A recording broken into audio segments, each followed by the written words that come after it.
기도하겠습니다. 하나님 아버지, 주님의 사랑을 감사합니다. 귀한 날, 특별히 주님이 죽음을 이기시고 부활하신 날, 이렇게 거룩한 주일에 주님 앞에 나와 저희들에게 예배할 수 있는 은혜의 시간 주심을 진심으로 감사합니다. 성령 하나님, 이 시간 우리 가운데 함께해 주셔서 우리가 부활의 주님을 만나고 그 주님을 찬양하며 주님의 은혜를 힘입고 승리할 수 있도록 성령께서 역사하여 주옵소서. 주의 말씀을 듣고자 합니다. 주님께서 함께해 주셔서 종의 연약함은 감추어 주시고 오직 진리의 말씀만이 선포되어지게 도와주시며, 하나님이여 그저 도구로만 사용하시고 오직 부활의 영으로 주께서 역사하심으로 주님께서 친히 우리 가운데 말씀하여 주옵소서. 주님, 우리 함께 하실 줄로 믿고 감사드리며 예수 그리스도의 이름으로 기도하옵나이다. 아멘. 할렐루야. 하나님의 은혜가 넘치기를 주의 이름으로 축원합니다. 한번 인사하시겠습니다. 주님 승리하셨습니다. 이렇게 인사하시기 바랍니다. 승리하셨습니다. 다시 한번 인사합니다. 승리하신 주님이 이곳에 계십니다. 이렇게 인사하시기 바랍니다. 승리하신 주님이 이곳에 계십니다. 주님은 승리하셨고 이곳에 계신 줄로 믿습니다. 주님이 승리하셔서 먼 길로 떠나셨고 우리와 함께 계시지 않는다면 주님의 승리는 우리와 아무런 관계가 없겠죠. 그러나 주님께서 승리하셨고 그리고 이곳에 우리와 함께 계시고 또 우리에게도 승리를 주신 줄로 믿으시고 주님을 찬양할 수 있는 우리 모두가 되시길 주님의 이름으로 축원합니다. 그리고 오늘 우리 찬양대 정말 너무나도 은혜로운 찬양 이렇게 준비해 주셔서 아름다운 찬양 은혜를 끼쳐 주셔서 정말 감사드리고, 오늘 저녁에도 우리 성가대 칸타타가 있습니다. 여러분들 오늘 부활절이니만큼 평소에도 물론 그래야 되겠지만 특별히 오늘 같은 날은 다 나오셔서 함께 찬양을 통해서 은혜 받고 또 우리도 주님 찬양하고 주님의 임재를 경험하는 그러한 시간이 되었으면 좋겠습니다. 자, 오늘 말씀의 제목은 부활의 주님을 만난 인생, 부활의 주님을 만난 인생, 이런 제목입니다. 부활과 관해서, 주님의 부활과 관련해서 세 종류의 신앙인이 있는 것 같습니다. 첫째는 어떤 사람이냐면 주님의 부활을 머리로, 지식으로만 아는 사람들이 있는 것 같습니다. 사도행전 23장 8절에 보면 바리새인들이 나오거든요. 그들은 부활을 알기는 알았어요. 거기에 보니까 그들은 부활도 있고 천사도 있고 다 있다, 그렇게 믿었다고 했거든요. 그래서 부활도 알고 또 천사도 있다고 생각하고 다 믿었지만 정작 바리새인들은 부활의 주님을 만났을 때는 그 주님을 인정하지가 않았다라는 것이죠. 그래서 부활을 머리로만 알고 지식으로만 아는 사람들이 있고, 또 두 번째 부류는 어떤 부류냐 하면 부활의 주님을 믿는 사람들이 있습니다. 부활의 주님을 믿는 사람이 있죠. 주님의 부활을 믿고 나의 부활을 믿는 사람이 있습니다. 그 믿음이 있을 때 우리가 구원을 받는 줄로 믿습니다. 예수님을 믿는다고 한다는 것은 내가 죄인이고 예수님이 나 때문에 죽으셨고 그것뿐만 아니라 그 죽음을 이기시고 부활하신 것까지 믿을 때 그것을 온전한 믿음이라 이렇게 말할 수가 있고, 그 믿음이 있을 때 우리가 구원을 받을 수가 있는 것입니다. 로마서 10장 9절에 보면 그렇게 말씀하고 있죠. 내가 만일 내 입으로 예수를 주로 시인하며 또 하나님께서 그를 죽은 자 가운데서 살리신 것을 내 마음에 믿으면 구원을 받으리라 라고 분명히 말씀하고 있습니다.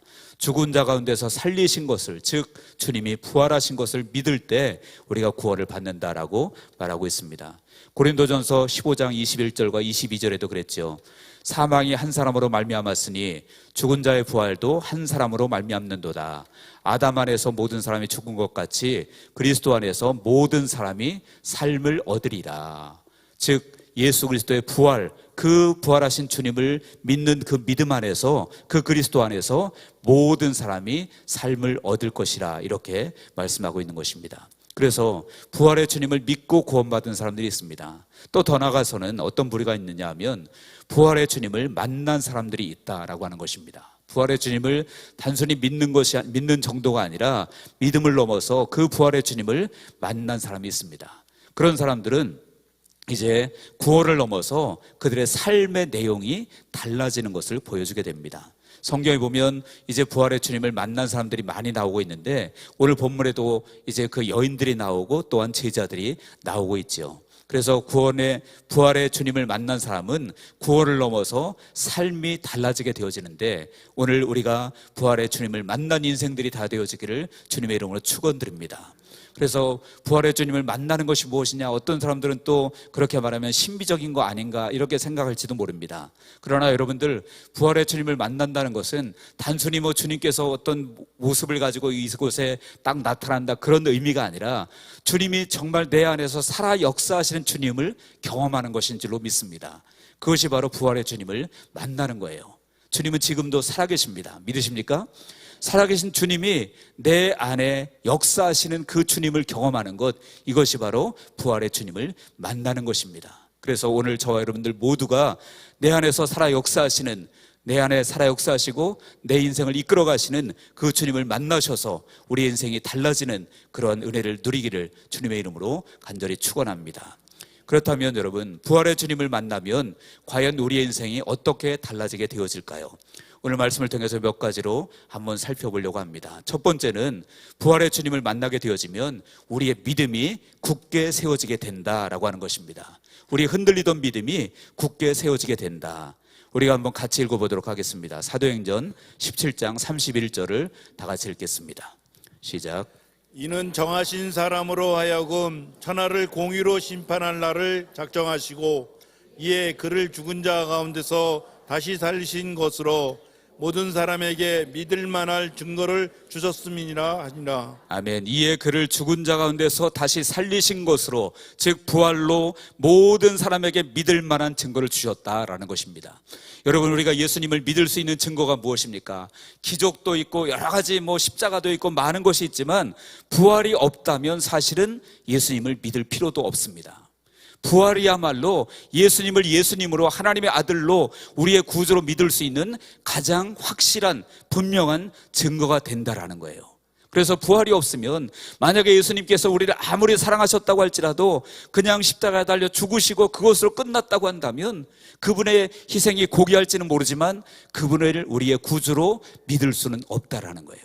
부활이야말로 예수님을 우리의 구주로 믿을 수 있는 가장 확실한 근거가 된다라는 거예요. 그리고 그 부활하신 예수님을 믿을 때 믿음이 우리가 굳건하게 세워지게 되어진다라는 거예요. 여러분들이 의심 많던 도마를 알 것입니다. 도마는 정말 의심이 많았던 제자죠. 그런데 그 도마가 부활하신 예수님을 만나고 그의 믿음이 달라집니다. 요한복음 20장 27절 28절에 보니까 주님이 말씀하십니다. 도마에게 이르시되 내 손가락을 이리 내밀어 내 손을 보고 내 손을 내밀어 내 옆구리에 넣어보라. 그리하여 믿음 없는 자가 되지 말고 믿음 있는 자가 되라. 도마가 대답하여 이르되 나의 주님이시요 나의 하나님이시니이다. 이렇게 말합니다. 비록 그가 보고 믿는 그러한 연약한 믿음이긴 했지만 그래도 예수님을 만나고 보니까, 부활하신 예수님을 만나고 보니까 그 전까지는 나는 못 믿는다, 보지 않고는 만지지 않고는 못 믿는다 그랬던 도마가 지금 뭐라고 고백하고 있습니까? 나의 주님이시요 나의 하나님이십니다. 이렇게 고백하고 있는 거예요. 여러분, 이 고백이 단순한 고백이 아닙니다. 나의 주님, 나의 하나님, 나의 주님까지는 그래도 혹시 이해가 될지도 몰라요. 왜냐하면 당시에 이제 모든 그 유대인들은 자기들만의 랍비를 두고 있었거든요. 그래서 자기들이 그 존경하고 따르는 그런 스승들을 다 두고 있었습니다. 그래서 그들을 주님으로 따르는 사람들도 있었다라고 하는 사실입니다. 그렇기 때문에 나 예수님을 나의 주님입니다 라고 말하는 것까지는 그런대로 다른 사람들도 할 수 있을지 모르지만 예수님을 뭐라고 말씀합니까? 나의 하나님이십니다. 이렇게 표현하고 있다라는 거예요. 무엇 때문에요? 부활하신 주님을 만났기 때문인 줄로 믿습니다. 여러분, 사람의 힘으로 부활이 있을 수 있을까요? 사람의 힘으로 부활이 없음을 믿으시기 바랍니다. 다시 죽었다가 깨어났다는 얘기를 종종 가끔 들어보긴 하지만 그것을 부활이라고 말하진 않아요. 또다시 병들 수밖에 없고 또다시 죽을 수밖에 없는 몸이에요. 그것은 부활이 아닙니다. 부활이라고 하는 것은 완전하게 새롭게 새로운 육체로, 신령한 육체로, 그리고 다시는 아프지도 않고 고통도 없고 새로운 몸으로 태어나는 것을 부활이라고 말합니다. 그것은 누구밖에 할 수 없느냐? 하나님밖에 할 수 없다라는 거예요.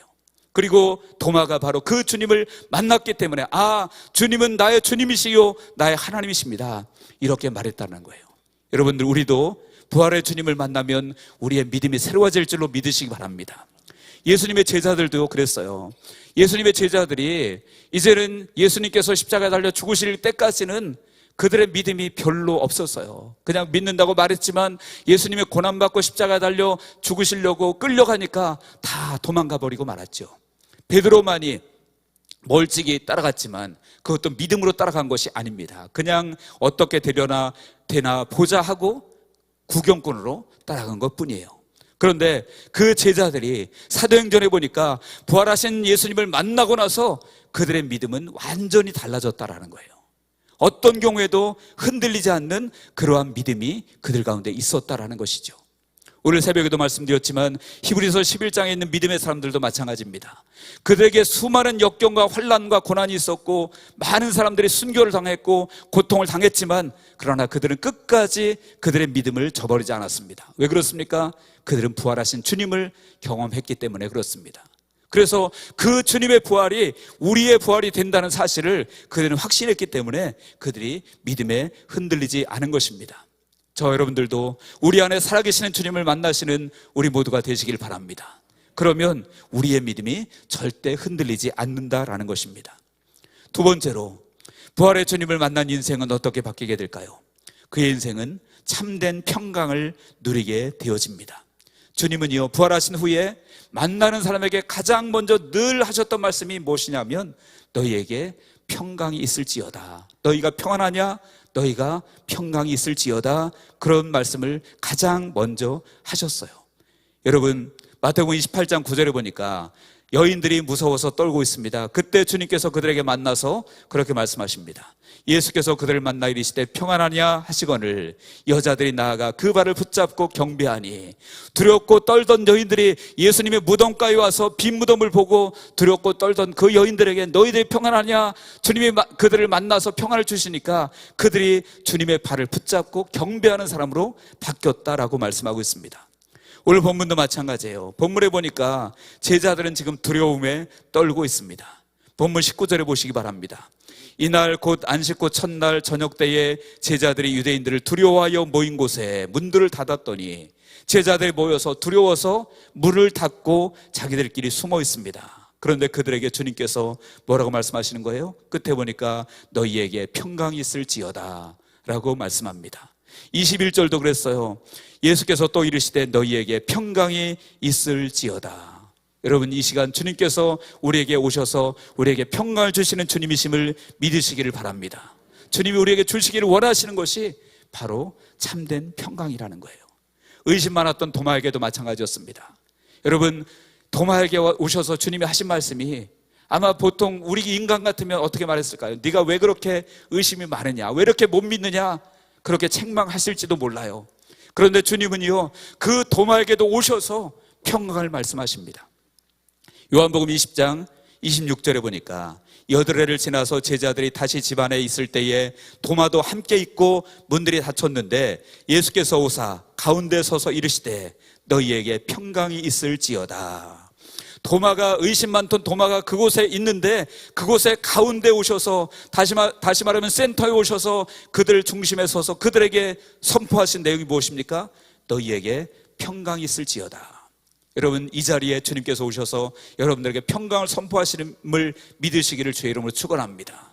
주님이 우리에게 주시는 것이 바로 평강이라는 거예요. 그래서 주님이 모든 두려움의 원천이 무엇입니까? 두려움의 원천은 죽음이라는 것이거든요. 죽음으로부터 모든 인간에게 두려움이 시작되어진 것입니다. 그런데 그 죽음을 꺾으신 주님은 그 죽음의 원천인 두려움까지도 꺾으시고 우리에게 평강을 주신 주님이심을 믿으시기를 바랍니다. 주님이 우리에게 그것을 주기를 원하신다라는 거예요. 같이 한번 읽어보겠습니다. 디모데후서 1장 7절을 다 같이 읽습니다. 시작. 하나님이 우리에게 주신 것은 두려워하는 마음이 아니요 오직 능력과 사랑과 절제하는 마음이니. 아멘. 여기 보니까 하나님이 우리에게 주신 것은 두려워하는 마음이 아니다라고 분명히 말씀하고 있죠. 하나님이 우리에게 평강을 주기를 원하시는 주님이심을 믿으시기 바랍니다. 그래서 정말로 부활의 주님을 만난 사람들은 어떤 경우에도 두려움 없이 평강을 누리면서 주의 일을 감당했습니다. 사도행전 13장에 보니까 최초의 선교사를 파송하는 장면이 나옵니다. 안디옥 교회에서 이제 최초의 선교사를 파송하는데 그때 선교사로 파송받은 사람이 누구냐 하면 바울과 바나바입니다. 그래서 그 바울과 바나바가 이제 선교사로 파송을 받고 나가서 복음을 전하는데, 살람이라고 하는 곳에서 가서 복음을 전하는데, 거기서 보니까 유대인들이 있었어요. 유대인들이 있어서 복음을 전하니까 그 유대인들이 이 바울과 바나바를 시기하고 질투해서 모함하고 그들을 많은 사람들을 선동하고, 그래서 이 바울과 바나바를 쫓겨내버립니다. 그래서 바울과 바나바가 그곳에서 쫓겨납니다. 그런데요, 그렇게 되어지면 우리 같으면 어떤 생각을 하겠습니까? 이제 큰일 났다. 우리가 앞으로 복음 전하는데 굉장히 어려움이 많겠구나. 두려움이 가득하고 걱정, 의심이 앞서고, 그리고 하나님 왜 보내셨습니까? 아마 원망도 할지 모르겠어요. 그런데 사도행전 13장 52절에 보니까 바울과 바나바, 즉 제자들은 기쁨과 성령이 충만하니라 라고 말하고 있습니다. 주님이 그들에게 기쁨과 성령의 충만함을 주셔서 그런 상황 가운데서도 기쁨이 있었다라고 말하고 있는 거예요. 어떻게 바울과 바나바가 그런 가운데서도 기쁨으로, 성령으로 복음을 전할 수가 있었을까요? 그것은요, 그들이 부활의 주님을 경험했기 때문에 그래요. 그래서 사도행전 13장의 내용을 쭉 읽어보면 바울과 바나바가 선포했던 복음의 핵심이 무엇이냐면 바로 주님이 부활하셨다는 거예요. 33절에도 하나님이 예수님을 일으키셨습니다 라고 말하고 있고요, 34절에 썩음을 당하지 않게 하셨다라고 말씀하고 있고요, 37절에 하나님께서 살리셨다라고 말씀하고 있어요.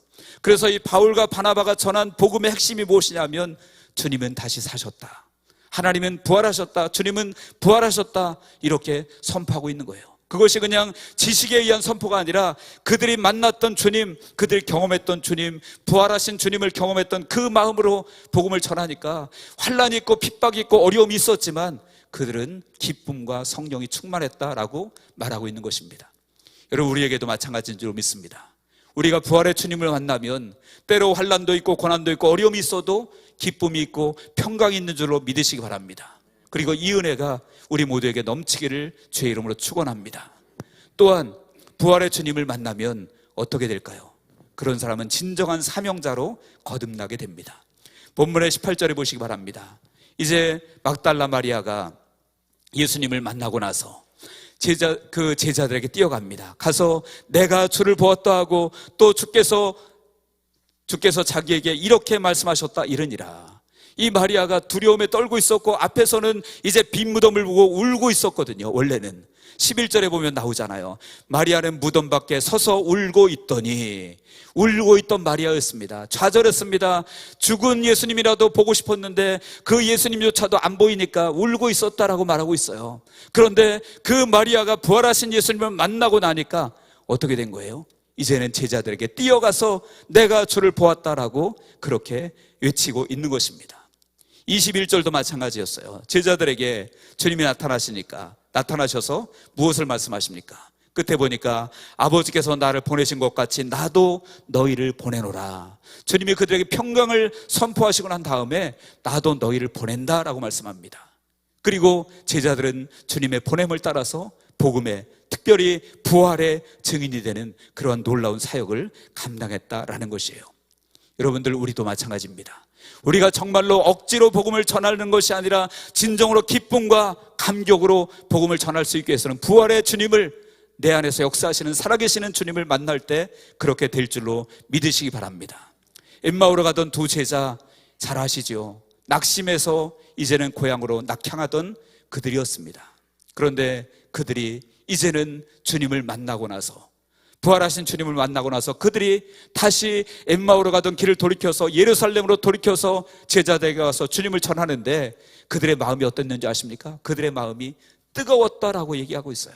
다시 말하면 억지로가 아니라 뜨거운 열정으로 복음을 전했다라는 것이죠. 누가복음 24장 32절을 보니까 그들이 서로 말하되 길에서 우리에게 말씀하시고 우리에게 성경을 풀어주실 때에 우리 속에서 마음이 뜨겁지 아니하더냐. 주님을 만나고 주님께서 그들에게 말씀하실 때 그들이 마음이 뜨거워졌다라고 말씀하고 있어요. 그래서 곧바로 돌이켜서 예루살렘으로 가서 제자들에게 주님을 만났다고 이렇게 선포한 것입니다. 여러분, 본문의 마리아도 마찬가지예요. 울고 있던 마리아에게 주님이 나타나십니다. 그리고 말씀하십니다. 16절에 보니까 예수께서 마리아야 하시거늘, 마리아가 돌이켜 히브리 말로 라보니 하니 주님이 마리아의 이름을 불러주십니다. 마리아의 이름을 불러주시니까 울고 있던 마리아가 완전히 변해서 뜨거운 마음으로 돌아가서 제자들에게 내가 주님을 만났다고 이렇게 선포할 수 있게 된 것입니다. 억지로 전한 것이 아닙니다. 증인된 마음으로 정말로 내가 만난 예수님, 나에게 말씀하신 그 예수님, 부활하신 예수님을 그들은 뜨거운 감격으로 전할 수 있었다라는 거예요. 주님의 제자들도 다 도망자였었지요. 다 도망자였었고 비겁한 사람들이었었습니다. 그러나 그들이 부활하신 주님 만나고 나서는 완전히 달라졌고요. 환난과 핍박이 있어도 우리가 하나님 앞에서 너희 말 듣는 게 옳겠느냐, 아니면 하나님의 말씀을 듣는 것이 옳겠느냐 외치고 선포할 정도로 그들은 담대한 사명자가 되었습니다. 여러분, 우리에게 마찬가지입니다. 우리가 정말로 부활의 주님을 만나게 되어지면 우리는 뜨거운 사명자로 바뀔 수 있을 줄로 믿으시기 바랍니다. 여러분들 중에도 가보신 분이 계실 거예요. 양화진에 혹시 애국인 선교사 묘역에 가보신 분들이 계실 텐데, 거기 가보면 여러분, 이제 구한말, 우리 그 조선말, 또 우리 대한민국 초기에 한국 땅에 와서 선교하다가 우리 한국 땅에서 이제 생명을 다한 선교사님들이 거기에 묘역에 안치되어 있습니다. 그런데 여러분들, 그것을 보면 놀랄 수밖에 없는 것들이 있어요. 뭐냐면 그 한국에 와서 선교했던 그 많은 분들이요, 어떤 분들이냐면 다 젊어요. 20대 초에 오고요, 20대 중반에 오고 그런 사람들이에요. 더군다나 그 사람들이 그냥 그에서 본국에서 할 일이 없어서 아니면 뭐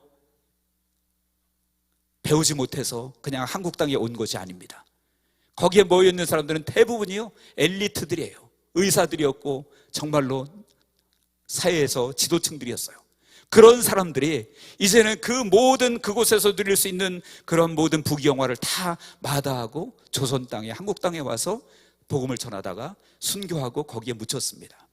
여러분, 무엇이 그들을 그렇게 할 수 있었겠습니까? 그것은요, 인간이 아무리 설득한다고 야, 너의 인생을 그렇게 살아봐, 얼마나 고귀한 인생이겠어, 사람들이 설득한다고 되어질까요? 사람들이 설득해서 되어지는 것이 아닙니다.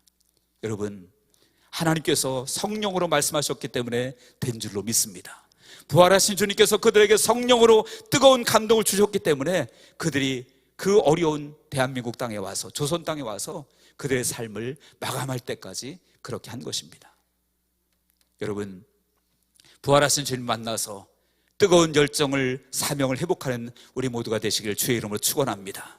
마지막으로 우리가 부활하신 주님을 만나면 어떻게 되어질까요? 우리는 어둠의 세력을 이기게 되어집니다. 어둠의 세력이 무엇입니까? 어둠의 세력은 곧 사탄의 세력입니다. 그리고 사탄의 최고의 무기가 무엇입니까? 그것이 바로 죽음이라고 하는 것이에요. 그런데 주님은 부활로 그 사탄의 권세를, 그리고 죽음의 권세를 깨뜨리신 것입니다. 히브리서 2장 14절을 우리 한번 다 같이 읽어보겠습니다. 시작. 자녀들은 혈과 육에 속하였음에 그도 또한 같은 모양으로 혈과 육을 함께 지니심은 죽음을 통하여 죽음의 세력을 잡은 자 곧 마귀를 멸하시며. 아멘. 죽음의 세력을 잡은 자 곧 마귀를 멸하시며 그랬죠. 예수님이 십자가에 달려 죽으시고 부활하심으로 말미암아 죽음의 세력을 갖고 있는 마귀를 멸하셨다라고 말씀하고 있어요. 그리고 주님은요, 그 마귀를 향해서, 사탄을 향해서, 그리고 사탄이 잡고 있는 죽음을 향해서 주님은 승리를 선포하셨습니다. 호세아 13장 14절에 보니까 내가 그들을 스올의 권세에서 속량하며 사망에서 구속하리니 사망아 내 재앙이 어디 있느냐, 스올아 내 멸망이 어디 있느냐, 뉘우침이 내 눈앞에서 숨으리라 라고 말씀하고 있습니다. 그리고 더 나아가서 고린도전서 15장 55절에서 57절도 주님은 승리를 선포하십니다. 사망아 너의 승리가 어디 있느냐, 사망아 내가 쏘는 것이 어디 있느냐, 사망이 쏘는 것은 죄요 죄의 권능은 율법이라. 우리 주 예수 그리스도로 말미암아 우리에게 승리를 주시는 하나님께 감사하노니. 여러분, 주님께서 승리를 선포하신 것을 믿으시기 바랍니다. 사망아 너의 승리가 어디 있느냐, 사망아 내가 쏘는 것이 어디 있느냐, 사망이 쏘는 것은 죄요 죄의 권능은 율법이라. 우리 주 예수 그리스도 안에 있는 그리스도로 말미암아 우리에게 승리를 주시는 하나님께 감사하노니.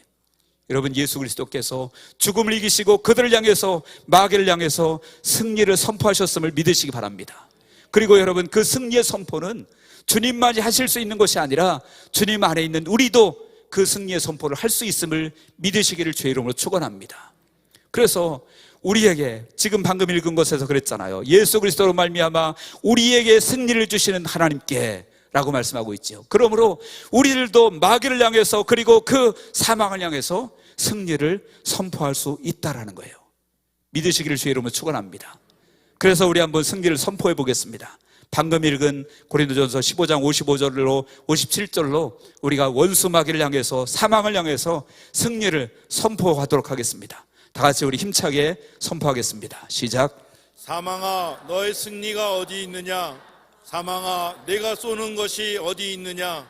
사망이 쏘는 것은 죄요 죄의 권능은 율법이라. 우리 주 예수 그리스도로 말미암아 우리에게 승리를 주시는 하나님께 감사하노니. 아멘. 할렐루야. 믿으십니까? 여러분, 우리는 사망을 이길 수 있음을 믿으시기 바랍니다. 승리를 선포하며 사시기 바랍니다. 어둠의 많은 역사들이 있지만 우리는 예수 그리스도 안에서 그것들을 이길 수 있음을 믿으시기 바랍니다. 여러분, 질병이 있으십니까? 질병을 향해서도 승리를 선포하시길 바랍니다. 로마서 8장 11절에 보니까 예수 그리스도를 죽은 자 가운데서 살리신 이의 영이 너희 안에 거하시면, 다시 말하면 부활의 영이 너희 안에 거하시면 그의 영으로 말미암아 너희 죽을 몸도 살리시리라 라고 말씀했어요. 그래서 질병이 있다면 그 질병을 향해서도 질병아 내가 어디 있느냐, 우리 주 예수 그리스도로 말미암아 우리에게 승리를 주시는 하나님께 감사한다. 질병을 향해서 선포하시길 바랍니다. 가난 때문에 찌들려 있으십니까? 가난을 향해서도 여러분 선포하시기 바랍니다. 왜냐하면 주님은 부활로 가난도 꺾으신 분이기 때문에 그렇습니다. 고린도후서 8장 9절에 보니까 우리 주 예수 그리스도의 은혜로 너희가 알거니와 부유하신 자로서 그가 가난하게 되신 것은 그의 가난함으로 말미암아 너희를 부유하게 하려 하심이라 라고 말씀하고 있어요. 그래서 예수님은 우리를 위해서 십자가에 달려 죽으시고 부활하심으로 가난을 꺾으신 주님이심을 믿으시기 바랍니다. 그래서 여러분들 가난 때문에 너무나 힘든 분들 계시다면 그 가난을 향해서도 선포하세요. 가난아 내가 어디 있느냐, 그리스도 예수 안에서 나는 승리자이다. 선포하시기를 주의 이름으로 축원합니다. 어떤 분들은 절망에 빠져 사는 분들도 있어요. 그냥 하루하루 억지로 그렇게 사는 분들도 때로는 있는 것 같습니다. 그런데 여러분들, 절망을 향하여도 선포하시기 바랍니다. 오늘 새벽에 말씀드렸지만 주님은 부활의 산 소망이 되신 줄로 믿으시기 바랍니다. 그리스도께서 우리에게 부활하심으로 말미암아 우리를 거듭나게 하셨고 우리에게 산 소망이 되셨다라고 말씀하고 있어요. 그래서 여러분들이 절망 가운데 사셨다면 절망을 향해서 선포하십시오. 절망아 내가 어디 있느냐. 여러분들 예수 그리스도 이름으로 꺾으시기를 주의 이름으로 축원합니다. 어떤 분들은 심지어는 교회를 다니고 예수님을 믿는다고 말하고 직분까지 받았으면서도 불구하고 옛날에 무당에게 들었던 그 말 한마디 때문에 무서워서 덜덜 떨고 사는 사람도 제가 봤어요. 실제적으로 교회를 다닙니다. 예수를 믿는다고 말합니다. 그런데 옛날에 무당이 했던 한마디 말 때문에, 그 말 때문에 무서워서 벌벌 떨고 언제 그런 일이 당할까 봐 무서워서 그런 사람도 보았습니다. 여러분, 그런 마귀의 거짓말에 속지 마시기를 주의 이름으로 축원합니다. 원수 마귀는 거짓의 합이라고 말했죠. 그럴 때마다 여러분들, 그런 분이 혹시라도 여기 여러분들 중에 계시다고 한다면 여러분들, 원수는 예수 이름으로 물리치시기를 주의 이름으로 축원합니다. 그래서 사망아 거짓아 원수 마귀야 내가 어디 있느냐, 나는 예수 그리스도 안에서 승리자이다 선포하시는 여러분들 되어지길 바랍니다. 무엇이 그 선포를 가능하게 했을까요? 바로 예수님의 부활이 그렇게 하신 줄로 믿습니다. 여러분, 그 부활하신 주님이 지금 저와 여러분들과 함께 하시고 계심을 믿으시기를 주의 이름으로 축원합니다. 그래서 그 부활하신 주님을 만나서 주님과 함께 승리의 삶을 사시고 날마다 하나님의 은혜 속에 날마다 하나님의 영광을 드러내며 사시는 우리 모두가 되시기를 주님의 이름으로 간절히 축원합니다. 기도하겠습니다. 하나님 아버지 하나님이여, 우리가 이제 부활을 머리로만 생각하는 분들 한 분도 없게 하시고 부활을 믿게 하시되 믿는 것으로 끝나는 것이 아니라 부활하신 주님을, 내 안에 살아 역사하시는 주님을 경험하게 하시고 그 주님을 만남으로 말미암아 우리의 삶이 승리의 삶이 될 수 있도록 성령께서 역사하여 주시옵소서. 하나님이 함께 하실 줄로 믿고 감사하며 예수 그리스도 이름으로 기도하옵나이다. 아멘.